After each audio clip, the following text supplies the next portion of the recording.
Hello Manipur Tabiri Singbu Ahan Bamakta Taram Nokcheri Ngasi Sirai Namit Oibana Mahushagum Haksel gi live phone in program Thamjari Haujik ku Suningsing Jakre Haujik Kalen-Tha Saba Matam Aduga Nongju Pantha Thengnariba Matam Jiki Nong Churak Bahuba Sigi Matam Sidai Sida Angangsingda Nabagi Sangsi Yamna Wangi Koigi Angang Nabagi Kenosi Maiki Kuding Maktagi Aduma Hujik Hospital Singda the doctor gi clinic Singda Thengnariba Ngaktani Aduna Kalen Amadi Nongju Pantha Matam Sidai Sida Angangsingda Toina Thengnaba Anabasing Matangdani Ngasi Thamjaribasi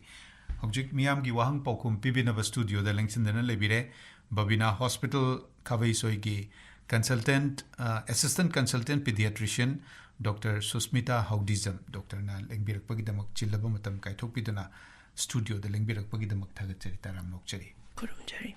Miamna Nasigi Thorum Sida Saruk Yabina Bagidamak Koigi Season Zagadoriba number Siamuktang not Toshin Bigani Haidibas the dial to Biraklaga Lengsin Bigiba Dr. Dagi Kangbining Ba Kalen Madi Nongju Panthada Thengnaba Angangsingda Anabasing Matangda Hangbirak Payaragani Phone Sisu Hangdana Thamjarabani Ningsing Jerake 93623-27078 Amuktanga Ningsing Jage 93623-27078 Haidiba number si hangdana thamjare Dr. Dagi Kangbining Basing Hangbirak Payaragani Dr. Ekoigi Chahi Magi Kum Lakpasing Sidai Sida Tongan ba mahik matai hauba pasing yam khalakpa Angangsinggi maruina Angangsing sidi magi ngakthok chanabagi immune system sakti si yamna sonbanina anaba mayam ama thengdare aduna hujekki khoigi nongju tha kalin su adum sabagi sangsu adum leiriba sidai sida thengnaba adagi akoibagi phibam sidai sida Angangsingna thengnagadoriba phibam anabasing swagi matangsi kitang hokdokpiu Angangsingna sarakpa nungsa sarakpa matam adudagi nong chusalakpa nongju pantha lakpa matam sida nungsita ising asaba humid oibuko humid oibusna matam maram oiraga tin haidi bacteria virus boiro fungi boiro hena macha pokpa hena mapangan kan boy sigumbo season sida aduga ani subadana Kangi breathing yam the hen, Kang Macha Payam, Ising Yam Tung the labor, tired the boo oire, Yum Gimatak the labor, Tenki the boo oire, so my Ising Yam Tung the labor, Sima oire, Adumatunda, Quay Manipur di Yam, Ising Chow, so Yam Tokan Bajaga Oibina, Drain Gumba labor, Ising da Aduna Dragana, any kind of pata, Ising Amaga, Quino Magi, Jana riba, Takna riba, Ising Silaga, contaminate oirapa, Hibadi. Yansan Arapasina, Aduna Sumaram Oi, Hena Nagan, Nahan Bagi ko. To I had a phone call simple. Hello. Phone guy boy in a phone see through the Oirabani, Dugamaki, Quina, what is happening? Thanks to this Tamu disturbance, some lake. Chatabu, Makatabi, Quina Toina Thengnaba Hospital, OPD that like cases sings. Karum Karahena, like Masibu Quina, Kanglu Tona Kaidokoya, Ratapu. Han but the Yan Hana Yam, Makong Makol Hamdaba, Makong Hamba or Oba Piper, Sigisina among Base, Jabba the Yaukiba, Fico oral root kind of Quina Hanako Heidi, could Tamba sing the ba, at the giddy, Ising Pataba Takba, at the Jabba the Yamana Yauba Botseko, Jabba the Yaukiba is a panas sing a jambi drugadi, Tongi Bamidugi in Biri Bangang the feeding to be a me to Mukut sing the ba, at the Kusin Kaltat Bidaba Cinema Jack Oiraga, Hena. Waterborne disease is in the Gitolapa, Jabba the Gitolapa Lena, some Naharbada, over Paidaba, acute gastroenteritis, at the Gitol How Paiba, dysentery, Kong Hello, Doctor. Doctor, I say, Nambol, Fujing the Gi, Hawaii, Botova. I think go from the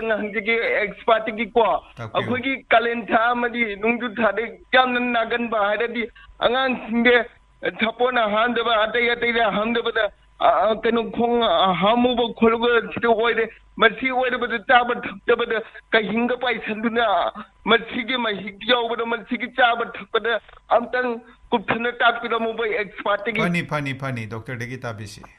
Adugi Matang Duni Hujik Dr. Napan Biba, who Virami Base, Aquagi Lubanan Bat, Adegi Taiba, Chariba, Maroina, Ishing. Lumdabagumba Takpak Sigumba, the Gi Angangsingda Nagali and Haibagi from Makatsa Tapu. Kong Hamda Bagi Hangbi of my color.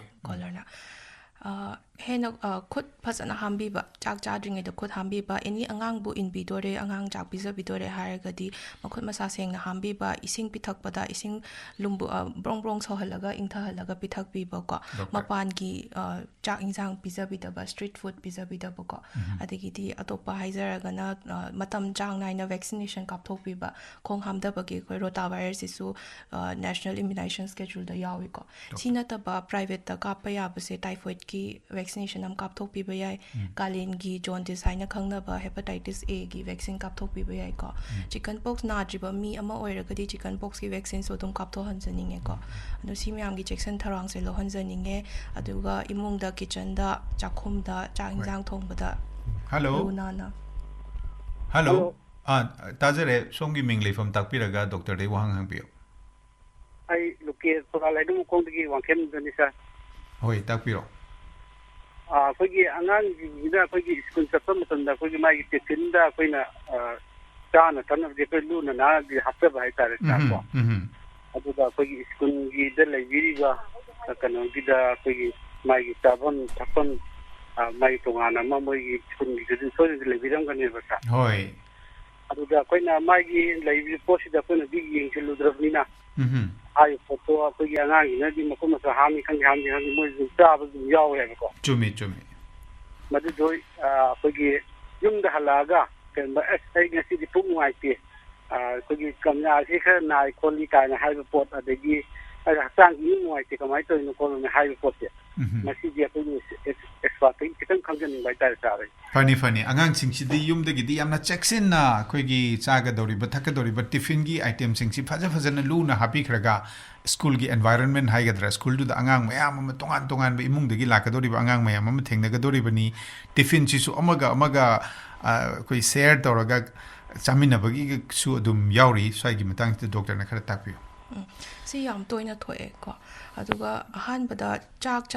tifin charging mamangda school gi authority principal koi biro ko ozana adi khatang jackson bi tare sidi ai longna ga tab do handong na ba khot phasan sang na hamhan bi ba adagi tongana tifin chapham like ko a lot of ba aduga education se maru oi badi home education si so yam maru oi ne lose bu ko angang si da khot phasana ham ga da bani adi sanitizer ama always back the hapchal han bi ba ko adi khot hambam facility bu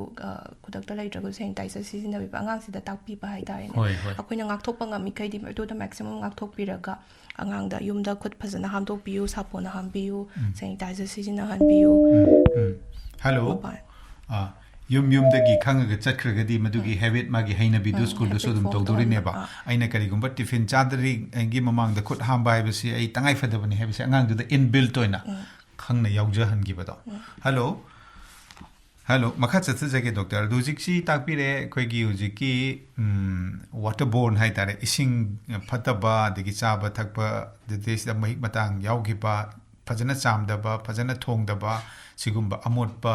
chanaba potlam singsida yawkiba mahik matangduna thokhanba anabagi pareng ama mukta pikhre adagi ekoigi angang singda hujik thengnari se ekoigi manap matin keno toba sor honba waba respiratory tract hagadra sor honbagi paring sida nungaitabagi cases mayam su ekoina thengnajai doctor so aisina kamai tobunta hanagi toina sida call marakam tamta hello atakpio hello tajare songi ming le from takpiro wahang hangbio ai phone tawjare ise khumbam awang degi lilai busang takpiro bocha ai kenomda aje handak si ai sulupa ma ukogi nuntin sacha to oga tumu wajida ai nang kuile tumalle haidna ukogi hodu bukan sin maji ikhum da bagumba mamsi kidang tarang namdi yeng badong tongba hai angang ji kenom tawi halna ko namna hojoga kenom tawre aligi ma si masari bong sarameru aru mathari sarame du akoina ising ayingmena kidang ma si nande dirga lawai jiga kidang thabi bu kana ma handu eba aligi ani omla handu es masidi yaro en doctor du pukalaga ankoji doctor du pukalaga na ayor kana moina yeng ba ya ba kare yeng kan da angang ji sing re sing adu sing magi khudam di akhoi ju khangre adu sing re hai ji bu masibu kumai tong na narpa kumai tong ni tori ba jano masibu doctor de gi mai gi sa ba thak ba gi oi ri bra na triga hauji ti tukan ji ju angang na pa ma ta ore yamna phaba phatta ba de khoi ju khang ngam dre angang na hari gi lei bu su yaw ra ije ba ti thak bu ya sing oi ri bra kumai tong ba lei na oi ri ne di sang ching onde doctor spot gi ta jin ba pani phone to geri je kumba mo di le lai ba chani ta jare anga issue gi chahi dum tang tak piramo chahi je ohum surak dore pani ani khare chalpa doctor data bisi somna haibir pe febrile seizure ko yang chinga ise fever yam torakan masa yam sarakan da si yam togon ba yang ching bagi maram moy hakjang yam sagat ba se angang da angang se chahi taruk suba bok de yam ba togale masa ching ba se masa yam thina sagat ki tar ga di ko any cause oi pe ai charu ba de thau ba de gi ma na da na masa sagat ba si di cause yam me ko adu de da sometimes absent seizures kaina ga lei ko absence haib di hek yeng ba da di seizure mandaba adu eraga su magi typical haidi ko bangang ba ta da mami cha yung khatlaga leng da bi da lei ba ko adumaina staring look blank staring look haina yeng ba da mang ga lei ba man ba ko adumaina absent seizures adum tawe aduma do adu kan du da masa sagalaga tawbaina febrile seizure ne na lowe ba ko ana si ki se at least chahi chahi taruk su ba bok ti adum tawgale fever tawraga ngang yang ching ba tawbane sida imung onung na tawbi doi se fever calls banji phibun nambi ba ising aing ba da ising chung kan da pi aing ba na masa se ingda han bi ba ko omsan han bi da ba aduga angang se oirom thang ba da chep halaga thambi ba ko adigi di yang ching ya haiduna su chamas insan bi da na nakan da lai ba pha pun da na tawbi da ba aduga hospital hello thuna yo bi ba tajare mingli from takpiraga wangang bi good morning sir I Bisorjit marang mayali kai de ni sir Bisorjit bada expand mu su sarve kai khum de aina madam de khangjening ba se khogi angang sing je sagat pam tam da koi paracetamol se de sijin ba masige ai khoina kam kuina sijin na gani nimit ka ni sijin na gani adu ma se halak ta kan da koina antibiotic kum se thai ame tabri pha ba gi nyom simaga hala phadana takpiramo aduga khoina maru oina angang sing je khoi chingba na ke madam na so mang na hai bi khare after chingma matung da angang sing je khoina affected kari lak pa ya ge magi tung i feature da adu khoina madu protection tong na ba khoi kari khoina support paikhat ka da thorang sing do khara tak piramo aduga schooling sing je anam bana school chapa matam da sa akhoi angang sing je loina masa na ba adagi na da na chakhi su na ra halak ba asi sida khoina section thorang kari logani aduga school loina kari progressive kari to wo ya hai ba gi mawong sida sara madam na tak piro thank you sir pani tabisi doctor degi an begi do akwi la ho kan de paracetamol ko ni pizare doctor mahi bo rega su tablet bo rega su masi numit kaya ni pizaga dege magi ke no lebra masa angang sina masa sarga di yum da paracetamol katang pihan janinge ko plain paracetamol se paracetamol husik pibi kharaga di pung manga mungai bi ko mathangi paracetamol pibi bakan sida adu sumaina pung manga khudingi pibi rasu ya ko no mada mari ra kumba masa na sagali khai di adum adu ki numit haibam leite sari khudingi adum pibi ba yai ko paracetamol se aduga antibiotic sina amo pibi da bana phai ko adu sigi issue sina kaino haibakanda husiki first leading health tragedy se antibiotic resistance aina la ko hujikti haidi antibiotic se mama mapa na phaning bagi fever se pharaktre haiduna su numini ni phadraga antibiotic hekta thajan biba kananom na pharmacy de antibiotic lairaga hekta thabi ba sina kai do pirakke haiba kan sida hujikti magi anabo do phagi taraga su ku tungda konda ta sengna magi antibiotic to darkar lairak pa kanda mangonda thabak tawrak ta antibiotic se aduna adudagi hen be antibiotic am changak pa sina kamai tawge haiba kanda angang weng ita sumai sum tawbi ka heng na chawra kan ahan oira kanda tasengna anaba malak pakanda mangonda antibiotic to phasan tha ki taraga di hana dagi monda reaction torok pagi monda respond to bagi ꯆꯥꯡꯁꯦ ꯌꯥꯝꯅ ꯋꯥꯠꯂꯦ ꯑꯗꯨꯅ ꯃꯉꯣꯟꯗ antibiotic ꯊꯥꯅꯤꯡꯉꯥꯏ ꯂꯩꯔꯛꯇꯕꯁꯨ ꯑꯗꯨꯝ ꯌꯥꯎꯋꯦꯀꯣ ꯃꯔꯨꯑꯣꯏꯅ ꯑꯦꯟꯇꯤꯕꯥꯏꯑꯣꯇꯤꯛꯀꯨꯝꯕ ꯊꯥꯕꯤꯒꯦ ꯍꯥꯏꯔꯒꯗꯤ ꯑꯈꯪ ꯑꯍꯩ ꯗꯣꯛꯇꯔ ꯇꯥꯕꯤꯗꯅ ꯑꯦꯟꯇꯤꯕꯥꯏꯑꯣꯇꯤꯛ ꯊꯥꯕꯤꯗꯕ ꯁꯤꯃꯗꯤ ꯃꯌꯥꯝꯅ ꯅꯤꯡꯁꯤꯡꯕꯤꯕ ꯌꯥꯔꯦ ꯑꯗꯨꯒ ꯌꯨꯝꯗ ꯇꯧꯕ ꯌꯥꯕ ꯄꯣꯠꯁꯦ ꯑꯉꯥꯡꯅ ꯐꯤꯚꯔ ꯂꯥꯛꯑꯀꯥꯟꯗ ꯃꯁꯥ ꯅꯝꯊꯣꯛꯄꯤꯕꯀꯣ ꯏꯪꯍꯟꯕꯤꯕ ꯈꯣꯡ ꯈꯨꯠ ꯃꯣꯖꯥ ꯂꯧꯊꯣꯛꯄꯤꯔꯒ ꯏꯪꯊꯍꯜꯂꯒ ꯌꯥꯡ ꯆꯤꯡꯕꯁꯤꯁꯨ ꯐꯤꯚꯔ ꯌꯥꯝ ꯂꯥꯛꯑꯒꯗꯤ ꯌꯥꯡ ꯆꯤꯡꯕꯒꯤ ꯃꯆꯥꯛ ꯑꯣꯏꯌꯦꯀꯣ ꯆꯍꯤ 6 ꯐꯥꯎꯗꯤ ꯑꯗꯨꯅ ꯐꯖꯅ ꯀꯩꯅꯣ ꯇꯧꯕꯤꯕ ꯏꯪꯊꯍꯟꯕꯤꯕ ꯄꯦꯔꯥꯁꯇꯥꯃꯣꯜ ꯄꯤꯊꯛꯄꯤꯕ ꯑꯦꯟꯇꯤꯕꯥꯏꯑꯣꯇꯤꯛ ꯁꯤꯖꯤꯟꯅꯕꯤꯗꯕ ꯑꯗꯩ ꯌꯥꯡ ꯆꯤꯡꯉꯒꯅ ꯂꯦꯐ ꯔꯣꯝꯗ ꯑꯣꯟꯊꯣꯛꯑꯒ ꯑꯉꯥꯡꯁꯦꯀꯣ ꯃꯈꯨꯠ ꯃꯁꯥꯁꯦ ꯂꯦꯐꯇ ꯑꯣꯟꯊꯣꯛꯑꯒ ꯍꯥꯏꯗꯤ ꯀꯩꯅꯣꯒꯨꯝꯕ ꯊꯕꯥꯛꯇ ꯆꯤꯡꯁꯟꯈꯤꯕꯒꯤ ꯁꯣꯔ ꯐꯨꯜꯍꯟꯈꯤꯕꯒꯤ ꯆꯥꯡꯗꯣ ꯌꯥꯡ ꯆꯤꯡꯉꯕꯅꯦ ꯇꯤꯟꯒꯨꯝꯕ ꯌꯣꯠꯁꯟꯕꯗ ꯂꯪꯁꯇ ꯆꯪꯈꯤꯕ ꯑꯗꯨ ꯄ꯭ꯔꯤꯚꯦꯟ ꯇꯧꯅꯕ hello hello hello good morning sir good morning ꯇꯥꯛꯄꯤꯌꯨ ꯁꯥꯔ ꯑꯩ ꯇꯧꯖꯔꯛꯏꯁꯦ ꯁꯨꯅꯤꯇꯥ ꯈꯨꯔꯥꯏꯉꯣꯝꯗꯒꯤꯅꯦꯕ ꯁꯥꯔ ꯁꯨꯅꯤꯇꯥ ꯑꯩꯅ ꯗꯣꯛꯇꯔꯗꯒꯤ ꯍꯪꯖꯅꯤꯡꯕ ꯑꯃꯅꯅꯦ ꯑꯩꯈꯣꯏꯒꯤ ꯑꯉꯥꯡꯁꯤꯡꯁꯦ ꯍꯧꯖꯤꯛ ꯀꯥꯂꯦꯟ ꯌꯧꯔꯛꯄꯁꯤꯗ ꯑꯩꯈꯣꯏꯒꯤ ꯒ꯭ꯔꯣꯁꯔꯤ ꯗꯨꯀꯥꯟꯗꯒꯤ ꯑꯩꯈꯣꯏꯒꯤ ꯑꯆꯥꯄꯣꯠꯁꯦ ꯁꯥꯔ ꯍꯣꯏ ꯁꯤ ꯆꯥꯕꯗꯒꯤꯔ ꯀꯔꯤꯅꯣ ꯈꯪꯗꯦ ꯑꯩꯈꯣꯏꯒꯤ ꯄꯨꯛ ꯅꯥꯕꯁꯦ ꯁꯤꯁꯦ ꯌꯥꯝꯅ ꯁꯨꯝ ꯇꯧꯕ ꯍꯥꯏꯇꯥꯔꯦ ꯑꯗꯣ ꯑꯩꯈꯣꯏ ꯑꯉꯥꯡ ꯑꯣꯏꯕꯁꯤꯡꯗ ꯑꯩꯈꯣꯏꯒꯤ ꯃꯣꯏꯅ ꯆꯥꯕꯒꯤ ꯆꯤꯟꯖꯥꯛꯁꯤꯡꯁꯦ ꯑꯩꯈꯣꯏꯒꯤ ꯑꯉꯥꯡꯅꯤꯅ ꯗꯨꯀꯥꯟꯗꯒꯤꯁꯦ ꯑꯎꯕꯁꯦ ꯑꯗꯨꯝ ꯍꯦꯛꯇ ꯆꯥꯅꯤꯡꯕ ꯍꯥꯏꯇꯥꯔꯦ ꯁꯤꯅ ꯑꯣꯏꯔꯛꯄ ꯌꯥꯕ꯭ꯔꯥꯅ ꯁꯤꯝꯇꯪ ꯗꯣꯛꯇꯔꯗꯒꯤ ꯇꯥꯛꯄꯤꯔꯝꯃꯗꯤ ꯌꯥꯝ ꯅꯨꯡꯉꯥꯏꯖꯅꯤ ꯁꯥꯔ ꯐꯅꯤ ꯗꯣꯛꯇꯔꯗꯒꯤ ꯇꯥꯕꯤꯁꯤ ꯃꯄꯥꯟꯒꯤ ꯆꯥꯛ ꯍꯤꯟꯖꯥꯡ ꯃꯄꯥꯟꯗ ꯌꯣꯟꯕ ꯂꯝꯕꯤꯗ ꯌꯣꯟꯕ ꯆꯤꯞꯁ ꯄꯦꯀꯦꯠꯇ ꯂꯥꯛꯄ ꯄꯣꯠꯁꯦ ꯃꯣꯏꯅ ꯀꯃꯥꯏꯅ ꯁꯥꯔꯛꯄꯅꯣ ꯑꯗꯨꯗꯒꯤ ꯃꯣꯏꯗ ꯄ꯭ꯔꯤꯖꯔቬꯇꯤቭꯁꯀꯤ ꯆꯥꯡ ꯌꯥꯝꯅ ꯋꯥꯠꯂꯤꯀꯣ ꯑꯉꯥꯡꯗ ꯑꯗꯨꯗ ꯃꯈꯣꯡ ꯃꯈꯨꯠ ꯍꯥꯝꯊꯕ ꯑꯣꯊꯕꯒꯤ ꯆꯥꯡ ꯀꯣ ꯑꯗꯒꯤ ꯏꯇꯣꯟ ꯐꯥꯏꯕꯒꯤ ꯆꯥꯡ ꯌꯥꯝꯅ ꯋꯥꯡꯉꯦ ꯑꯗꯒꯤꯗꯤ ꯑꯇꯣꯞꯄ ꯃꯄꯥꯟꯗ ꯍꯥꯏꯗꯤ ꯌꯥꯝꯅ ꯐꯖꯅ ꯊꯣꯡꯗꯕ ꯃꯤꯠꯀꯨꯝꯕ ꯆꯥꯔꯒꯁꯨ ꯀꯣ ꯇꯤꯟ ꯆꯪꯕꯒꯤ ꯆꯥꯡ ꯋꯥꯡꯉꯦ ꯑꯗꯨꯅ ꯁꯤꯒꯨꯝꯕ ꯃꯌꯥꯝꯁꯦ ꯐꯖꯅ ꯌꯨꯝꯗ ꯊꯣꯡꯕ ꯆꯥꯛ ꯄꯤꯖꯕꯤꯕ ꯈꯨꯠꯁꯥ ꯐꯖꯅ ꯍꯥꯝꯕꯤꯕ ꯚꯦꯛꯁꯤꯅꯦꯁꯟ ꯐꯖꯅ ꯇꯧꯊꯣꯛꯄꯤꯕꯀꯣ ꯏꯝꯃ꯭ꯌꯨꯅꯤꯇꯤ ꯀꯜꯍꯟꯅꯕ ꯚꯦꯛꯁꯤꯅꯦꯁꯟ ꯐꯖꯅ ꯇꯧꯊꯣꯛꯄꯤꯕ ꯑꯗꯨꯒꯤ ꯃꯇꯨꯡꯗ ꯑꯉꯥꯡꯁꯦ ꯆꯥꯡ ꯅꯥꯏꯅ ꯇꯤꯟ ꯍꯤꯗꯥꯛ ꯊꯥꯗꯣꯛꯄꯤꯕ ꯍꯥꯏꯗꯤ ꯑꯦꯠꯂꯤꯁ 6 months ꯀꯥꯟꯅꯔꯒꯀꯣ ꯆꯍꯤ 2ꯕꯨ ꯐꯥꯔꯗꯤ ꯇꯤꯟ ꯍꯤꯗꯥꯛ ꯑꯗꯨꯝ ꯊꯥꯗꯣꯛꯄꯤꯕ ꯁ꯭ꯀꯨꯜꯗꯁꯨ ꯍꯧꯖꯤꯛ ꯂꯣꯏꯅ ꯊꯥꯗꯣꯛꯄꯤꯌꯦ ꯑꯉꯥꯡ ꯃꯌꯥꯝꯁꯦ ꯇꯤꯟ ꯍꯤꯗꯥꯛꯁꯦꯀꯣ ꯐꯣꯟ ꯀꯣꯜ ꯉꯁꯥꯏ ꯀꯩꯅꯣꯒꯤ ꯃꯊꯛꯀꯤ ꯃꯣꯏꯔꯥꯡꯗꯒꯤ ꯕꯤꯁ꯭ꯋꯔꯖꯤꯠꯅ ꯍꯪꯕꯤꯔꯛꯈꯤꯕꯗ ꯌꯥꯡ ꯆꯤꯡꯉꯦ ꯁꯤꯖꯔ ꯑꯗꯨꯒ ꯃꯁꯤꯒꯤ ꯄꯣꯁ ꯑꯩꯈꯣꯏꯒꯤ ꯑꯉꯥꯡꯁꯤꯗꯩꯁꯤꯗ ꯀꯔꯤ ꯇꯨꯡꯒꯤ ꯄꯨꯟꯁꯤꯗ ꯃꯉꯣꯟꯗ ꯃꯁꯤꯅ ꯀꯔꯤ ꯑꯀꯥꯏꯕ ꯊꯣꯛꯍꯟꯕ ꯌꯥꯕꯒꯦ ꯃꯁꯤ ꯈꯨꯗꯣꯡꯊꯤꯅꯤꯡꯉꯥꯏ ꯑꯣꯏꯗꯕ꯭ꯔꯥ ꯍꯥꯏꯕꯒꯤ ꯋꯥꯐꯝ ꯑꯃꯒ ꯌꯥꯡ ꯍꯧꯖꯤꯛ ꯐꯤꯚꯔ ꯑꯃ ꯇꯧꯔꯒ ꯌꯥꯡ ꯆꯤꯡꯕꯁꯤꯅ ꯍꯌꯦꯡ ꯇꯨꯡꯗ ꯀꯣꯟꯗ ꯅꯨꯡꯉꯥꯏꯇꯕ ꯊꯣꯛꯄ ꯀꯩꯁꯨ ꯑꯗꯨꯃꯥꯏꯅ ꯂꯩꯇꯦꯀꯣ ꯍꯥꯏꯗꯤ ꯗꯤꯁꯦꯕꯤꯂꯤꯇꯤ ꯀꯣꯁ ꯇꯧꯕ ꯑꯗꯨꯅ ꯀꯟꯅ ꯅꯠꯇ꯭ꯔꯒ ꯍꯥꯏꯗꯤ ꯗꯤꯁꯦꯕꯤꯂꯤꯇꯤ ꯂꯩꯔꯛꯏꯁꯤꯅ ꯀꯃꯥꯏꯅ ꯇꯧꯒꯦ ꯍꯥꯏꯕꯗ IQ ꯁꯣꯜꯂꯛꯄꯒꯨꯝꯕꯀꯣ ꯀꯣꯟꯅ ꯍꯌꯦꯡ ꯃꯥ ꯂꯥꯏꯔꯤꯛ ꯇꯝꯕ ꯑꯗꯒꯤ ꯃꯤꯒ ꯏꯟꯇꯔꯦꯛꯁꯟ ꯇꯧꯕ ꯀꯥꯟꯗ ꯁꯤꯒꯤ ꯃꯌꯥꯝꯁꯤꯅ ꯑꯃꯨꯛꯀꯃꯥꯏꯅ ꯇꯧꯒꯦꯗ ꯁꯤꯖꯔꯁꯦ ꯌꯥꯝ ꯀꯟꯇ꯭ꯔꯣꯜ ꯇꯧꯕꯤꯗ꯭ꯔꯕ ꯂꯥꯌꯦꯡꯕꯤꯗꯕ ꯍꯟꯖꯟꯅ ꯁꯨꯝ ꯇꯧꯔꯕ ꯆꯍꯤ 3ꯒꯤ ꯃꯇꯨꯡꯗꯐꯥꯎ ꯐꯤꯚꯔ ꯂꯥꯛꯑꯒ ꯃꯥꯁꯦ ꯌꯥꯡ ꯆꯤꯡꯗꯅ ꯂꯩꯔꯕ ꯅꯠꯇ꯭ꯔꯒ ꯌꯥꯡ ꯆꯤꯡꯕꯁꯦ ꯐꯤꯚꯔ ꯅꯠꯇꯕ ꯑꯇꯣꯞꯄ ꯍꯥꯏꯗꯤ ꯀꯣꯛꯇ ꯕ꯭ꯔꯦꯟꯗ ꯏꯟꯐꯦꯛꯁꯟ ꯊꯣꯛꯇꯅ ꯇꯧꯈꯤꯕ ꯅꯠꯇ꯭ꯔꯒꯅ ꯍꯥꯟꯅꯗꯒꯤ ꯃꯈꯨꯠ ꯃꯁꯥ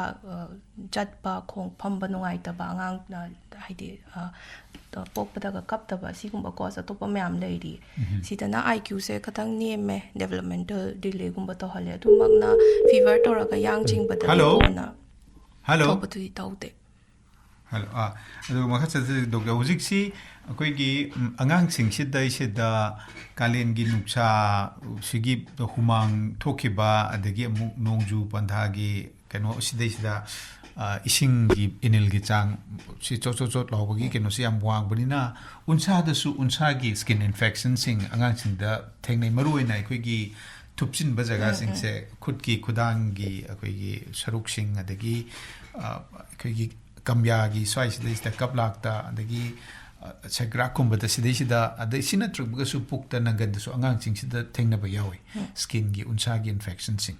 ꯃꯁꯤꯒꯤ ꯃꯇꯥꯡꯁꯨ khitang ꯇꯥꯛꯄꯤꯌꯨ ꯌꯥꯝ ꯇꯣꯏꯅ ꯇꯧꯒꯜꯂꯤꯁꯦ ꯁ꯭ꯀꯦꯕꯤꯁ ꯍꯥꯏꯅꯀꯣ ꯑꯩꯈꯣꯏꯒꯤ ꯈꯨꯠꯀꯤ ꯃꯌꯥꯏꯗ ꯂꯩꯕ ꯑꯗꯒꯤ ꯈꯨꯠꯁꯥ ꯀꯥꯔꯛ ꯑꯗꯨꯗꯒꯤꯗꯤ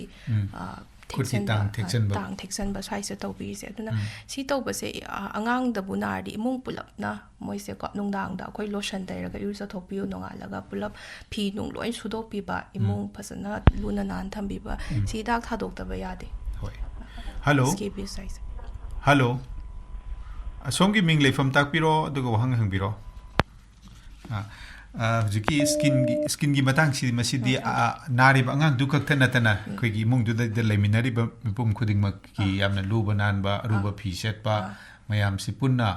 madugi hygiene collective hygiene haitare maduma to ngangda hojiki molom permitrin kaina ko khoi pi ba sigi set phasan tairaga ayonta iru chathokpi ba phi nung loina detol da luppaga hello tajare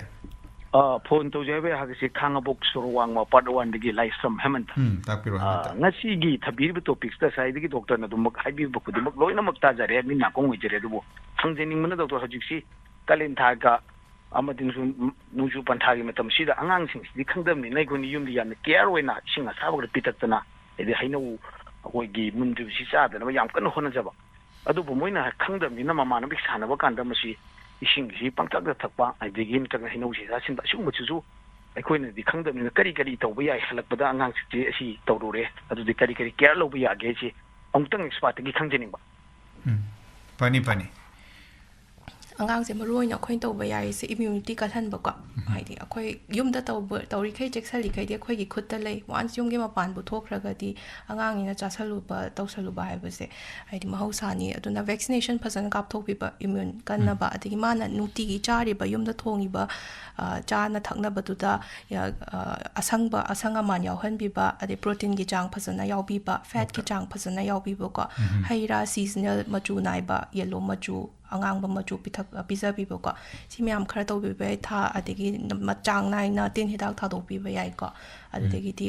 phur khangau asang ba le han bi ba kang nung chik ta na ba adegi mosquito net khan bi ba yumda simyam se to za ni nge duga school gi oza sing na su tang ying sa han nge si matang da yobanan bagi hello adagi amana hujiki angang sing sigi immunity haina doctor na takpire angang sing sidi magi immune system se ahal amada leriba anaba ngak thokna bagi adumaina mapangan di kanjadribanina solibanina angang sing sigi immune kan khatna bagi matang sidai sida lobanan ba doctor na toina panbi adagi vaccination tika thadok pasima panbi tongan bai khoi gi influenza adagi kari kara mayam anaba mayam sidagi ngak thokna ba ko tv nungi mayam sidagi aduga hujiki ekoi angang sing si hujiki ayambana physical activity lengba otpa sanaba si yam watle yum gi sumang su leinadaba adagi lampak ki masing hantarakpa aduna angang gi leng otpa gumba sigi role se kya maru agem ta takpio yam maru ko hadi husik ti ayambana mobile se digital world la apani no ko screen time se limit to bi ba angang amada phone adum pa hen chahi ani sudri ba ki angang se no screen time hai screen so pai pa hen bi da ba adu matung da monitoring screen time gumba 2 hours gumba bi raga su 30 minutes ke hello tajare somgi isagi nakta radio set lerege di kitang thap tok piyo hello tajare haibiro 사부 하면 먹다가 이까이 खुनजरी doctor बुसु नोक्तरी सा वाफम हमता हाइजे तौनी आई खुलाई Thangam लेकाई दगिरो माबतिनी आंगांजे अखोगी favour याव कन्ना तौरप मतमदा माजे कइनोदा खोंग हाम खोता यावसिलअगदी अखोई नकनबा doctor अमदगी हिदाक लांथक लौरगा फासै पीरगा लैथोकपजे सिदगी खुदोंग थिरकपा माथोकपा याबा जे करी no हाबजे doctor दगी खितंग ताकपीरमो अदुगा खोइना doctor येंगदना आंगांग सिदा हिदाक था थाजलगा कोनधंगदा अकाइबा लापा मंगोंदा साइड इफेक्ट थोलकदबसे अखोगी लेंजिनदिगी बा एक्सपर्ट ओइबा डॉक्टर दगी वाही अमनिदंग ताकपीरमगदी यामना नुवाइजगनी सा फनी डॉक्टर डेटाबीसी लाइहौसु यावबा ओबा फाइबसु यावबा पुन्ना सिगुम्बा केसेस थेंगनरको मतंगदा पाखचै इमुंग मनुंगी ममापा गार्जियन सिंगदि अदुना स्वाइ इस डॉक्टर ना कोइगी लेताना लेननबगी दमक करी करी तौजबा याबा इमुंगी सेनबिरिबा अंगांग दुबु सेनबिरिबा मियोसिन करी तौबा यागे एमता तापियो मसा सागलदि को पैरास्टामोल से तुम युमदा पिबिबा याय अनि पैरास्टामोल सिकिसु डोज ले को डोज से मा फसना हाना डॉक्टर दा चलुबगी दुकान की दोस्त तो तुम पिबिबा याय को हाना येंगबगी अदे ओदना बहिदा पिबिबा याय केसु काइदे को खुदक तो मा ओरगदि ओदना बहिदा पिबि के बा हाना की दोज तो को अंगांग की दोज माना दबनिना तौबदबु एंटीबायोटिक पिबि दब अंजन एंटीबायोटिक पिबि दब दुकान दगी लेरगे फत्रे हारगसु एंटीबायोटिक थाद्रिंग ममांग द डॉक्टर ताना पिबो को अदगी अतोपा चाबा थकपदा नाबा मतम ददी हेना मेटाबॉलिज्म से वांगे अदुना दुकान दने हेना न्यूट्रिशन से चांगे अदना मही मनाय फसना पिथक पिबा फसन fazana lum thoga adagidi cha hingsang protein fazana pibiba ko carbohydrate cha fazana pibiba yari kai mana bu chari kai adagi mapan thoi kai budi dum ka shukai de ko mapan thokpa lepa aba mapan tholak traba yam ka hena cha ba thokpa ngamak traga di hospital la lakpiba the size days that the Ujiki Quiki Kong Hamda Bagang Singi and also Yori Banina, ORS Kisi Doctor Singh to Toina Panbi, Mashi Masu, ORS don't pita piga tabaneka, ORS is so ORS level taba, ORS, Huzikti, the ORS any electrolyte drink a manataba ORS level taba, I see them pita piga taba, Kong Hamdari Gooding. Hello. Oh, hello, I must be Bibika Tapiro. It's going to send you to the Angangsingda Kalen-Nongju Sanban Gumato Miaudena. Rama need to one upon your way, Zamam, confusion about the Miao. Mosito, we have a secret, no, there say antibiotic matando. But I shouldn't very heavy do. But see, Dr. Give prescription of the antibiotic level are getting to Peter Bagumogi, pharmacy woman, a one level among the multi business in the I knew Porama, Tongadi Henna, or rather, he got a more something concerning. Funny, Dr. Litabish. Over the counter drugs are India that the antibiotics are dumpangico, Topalam that the pangde, the quita de dumpangi, like with a jet bataco, and the mamma pan henna aware oibiba. Angangsingda PB Roigi Hana Katang Education PB Boga, Siama Tongtai, Aduga, Atopa. Topamana, Quiki Angangsingna, Nuxada Queen, cannot always the one Tarapagumba school gi, assembly, high see, what thing and a habit. Head stroke topasico. Dum come on oi. Yam Sagalapa, Sita Quinto Bibas, Angang the hydration person to be basing Takpagi Chang, Mayung Yam Nahali Brahan the Rang, a Sikinong, Mayung Han Kraba, Handraba, Atigima breakfast jar, a Gajat Kibra Yum the Gi, Persona Jack Nisang Pizzer, Tabi Kiba school, the Ising person a Pitak people got at the school Gi Oza Mayam Nasu, Angang Mayamse, Nutigi, ID, Muk Adum to Bibo assembly. My Dohanzani. Yam no idea. Quigi Zik Yamna Saba, Kalingi Matamsu, Ediba, the Nongju Pantha Kisu, Zik Aquina Nong Chuba, Horak Laba, Matamsida Angangsingda Toina Thengnaba Anabasing Matangda, Babina Hospital, Kavisoi, the Assistant Consultant Paediatrician Oinato, Pubidibi, Dr. Sushmita Haodijam, Lengbiratana, or from Katakpikiba, Dr. Wutagacheri.